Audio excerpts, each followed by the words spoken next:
mà chẳngផលិតផលហ្នឹងវាមានទូនាទីច្រើនយ៉ាង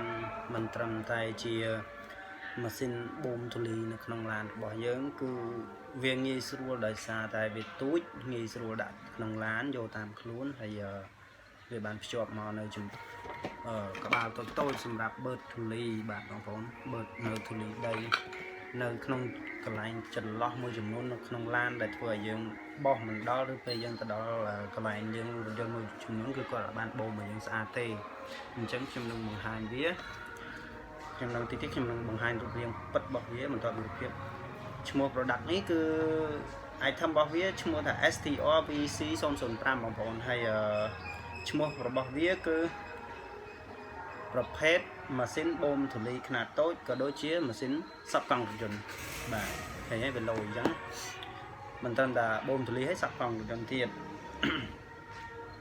កម្លាំងខ្យល់របស់វាគឺ 4000 PA ជាមួយនឹងប្រសិទ្ធភាពខ្ពស់ក្នុងការបំពេញខ្យល់ក្នុងកង់រថយន្តវាមានច្រាសសម្រាប់បោះក្បាលច្រាសសម្រាប់បោះហើយវាអាចបឺតសម្អាតធូលីដីអីចឹងណាបងប្អូនហើយមាន LED working light ទៀតមានន័យថាមានភ្លើងបាញ់កន្លែងណាដែលយើងគិតថាយើងមើលអត់ឃើញរៀងល្ងឹតចឹងយើងចុចបាញ់ភ្លើងហ្នឹងទៅមើលអូកន្លែងនេះដីក្លុកក្លៀតចឹងណាឥឡូវខ្ញុំនឹងបង្ហាញរូបរាងពិតរបស់វាបាទបងប្អូននេះបងប្អូនបាទនេះ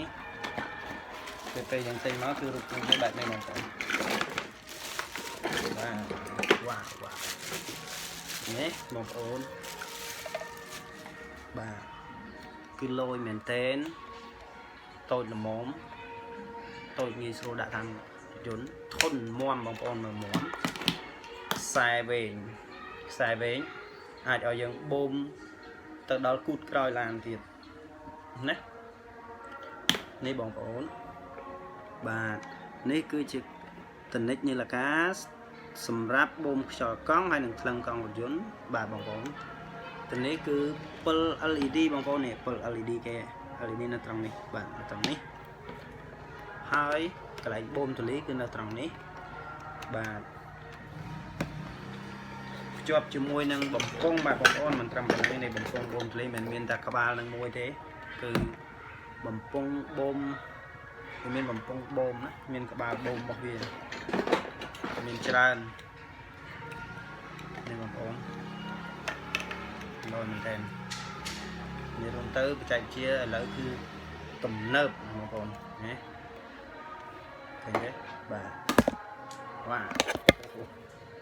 បាទនេះក្បាលបូមទៀតសម្រាប់ទៅក្លុកក្លៀតឡានកន្លែងណាដែលតូចយើងលុកដៃអត់ដល់យើងមើលអត់ដល់បោះអត់ចាញ់គឺអានេះវាដើរតួនាទីសំខាន់នេះបងប្អូនក្បាលច្រាសសម្រាប់រុះកន្លែងដីដែលជាប់នឹងពុកឡានរបស់យើងរៀងស្អិតចន្លោះក្លុកក្លៀតណាដែលយើងពិបាកបោះចេញណាបងប្អូន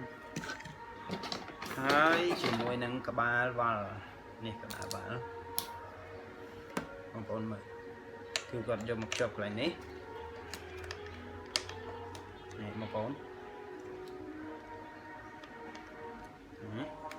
ងាយស្រួលប្រើបងប្អូនដាក់កន្លែងនេះទៅដោតទៅអញ្ចឹងបងប្អូនប្រកាសជាឆ្ងល់ថាវាប្រើនៅបណ្ណាបងប្អូនឃើញនេះអត់អានេះគឺជាខ្សៀបាទអញ្ចឹង